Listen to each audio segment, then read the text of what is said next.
Brihadeeswara temple, जिसे राजराजेश्वरम और पेरुवोडियार कोविल के नाम से भी जाना जाता है, ये कावेरी नदी के किनारे तमिलनाडु के तंजावुर में स्थित है। इसे चोला रूलर राजराज वन के द्वारा 1004 सेंचुरी एडी से 1010 सेंचुरी एडी के बीच में बनवाया गया। मीन्स इसे बनाने में लगभग 6 साल का समय लगा। यह लॉर्ड शिवा को डेडिकेटेड है और यूनेस्को वर्ल्ड हेरिटेज साइट भी है। अब हम बृहदीश्वरा टेम्पल से रिलेटेड कुछ इम्पोर्टेंट फैक्ट्स और मिस्ट्रीज के बारे में बात करते हैं। नंबर 1, इसे बनाने के लिए किसी भी तरह के बाइंडिंग मटेरियल जैसे कि सीमेंट, प्लास्टर या फिर एडहेसिव का यूज नहीं हुआ है।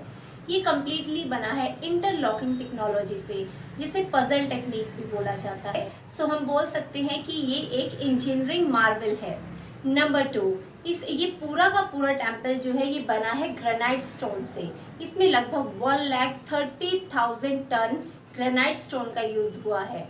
And the interesting fact is that कि जो ये टेम्पल है इसके 100 किलोमीटर रेडियस में भी ग्रेनाइट स्टोन अवेलेबल नहीं था। सो क्वेश्चन अराइज होता है ये स्टोन कहाँ से मंगाया गया। And then another important thing is इसे किस तरह से उस टाइम में ट्रांसपोर्ट किया गया होगा, ये भी एक मिस्ट्री है। बट यस, कुछ स्कॉलर्स का मानना है इसे 3000 एलिफेंट्स की हेल्प से ट्रांसपोर्ट किया गया था। नंबर 2, जो ग्रेनाइट स्टोन है ये बहुत ही हार्ड स्टोन होता है। इसकी कटिंग एंड कार्विंग आज भी एक डिफिकल्ट टास्क मानी जाती है when the technology is so advanced. So उस टाइम में जब इतने सारे टेक्निकल इक्विपमेंट्स भी नहीं थे, टेक्नोलॉजी भी नहीं थी, तो किस तरह से ये कटिंग एंड कार्विंग की गई होगी, ये भी एक मिस्ट्री ही है। और इसकी कार्विंग अगर आप देखोगे then you will be so amazed, इतनी ब्यूटीफुली इसकी कार्विंग की गई है। बहुत ही ब्यूटीफुल कार्विंग है इस टेम्पल की। नेक्स्ट हम बात कर लेते हैं, मोस्टली जो मॉन्यूमेंट्स होते हैं टाइम के साथ देखा गया है कि उनमें इंक्लिनेशन आया है, उनमें टिल्ट आया है।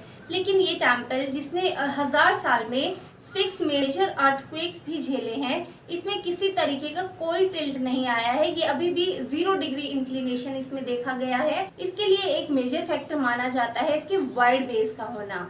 सो अगेन हम कह सकते हैं wow what a heritage we have. और भी इंटरेस्टिंग फैक्ट इस टेम्पल से रिलेटेड ये है कि इस टेम्पल को बनाया गया है बिना किसी नींव के। मीन्स बिना नींव खोदे ये टेम्पल बनाया गया है। ये बना है प्लेन लैंड के ऊपर। इस टेम्पल में एक 16 फीट स्टैचू है नंदी का, जिसे one of the largest statue माना जाता है और इसे भी कार्व आउट किया गया है सिंगल स्टोन से। नेक्स्ट बात हम कर लेते हैं, इसमें जो गर्भगृह है वहाँ पे शिवलिंग है जो 13 फीट का है, वो भी सिंगल स्टोन से बना है। और जो स्टोन रखा गया है टेम्पल के टॉप पे, जिसे कुंभम भी बोलते हैं, इसे भी कार्व आउट किया गया है सिंगल स्टोन से और इसका वेट है 80 टन। कोई नहीं जानता इसे मंदिर के ऊपर किस तरह रखा गया होगा, क्योंकि मंदिर की हाइट है 216 फीट। इसके रिगार्डिंग कुछ थ्योरीज दी गई है, जैसे कि फर्स्ट थ्योरी है इसे ऊपर रखने के लिए लगभग 6.5 किलोमीटर का रैंप बनाया गया था और एलिफेंट की हेल्प से इसे ऊपर तक ले जाया गया था। सेकेंड थ्योरी है कि इसके लिए सर्कुलर पाथ बनाया गया था टेम्पल के अराउंड एंड देन इसे ऊपर ले जाया गया था। और ये जो टेम्पल है इसमें हंड्रेड्स ऑफ सीक्रेट पैसेजेस है, जिसे यूज़ किया जाता था रॉयल्स के द्वारा और उनके सबऑर्डिनेट के द्वारा एक्सट्रीम इमरजेंसीज के केस में। ये मंदिर अपनी पेंटिंग्स के लिए भी जाना जाता है। यहाँ पे जो पेंटिंग्स हैं उनमें नेचुरल कलर का यूज़ हुआ है। इसके साथ साथ नायका रूलर ने भी इस मंदिर में पेंटिंग में अपना कॉन्ट्रीब्यूशन दिया है। नायका रूलर जिन्होंने 17th सेंचुरी में रूल किया था। उसके बाद हम बात कर लेते हैं यहाँ की इंस्क्रिप्शंस की। इस मंदिर में बहुत सारी इंस्क्रिप्शंस हैं जो मेनली तमिल और संस्कृत में लिखी गई हैं और इन इंस्क्रिप्शंस के थ्रू हमें उस टाइम पीरियड के बारे में बहुत कुछ जानने को मिलता है।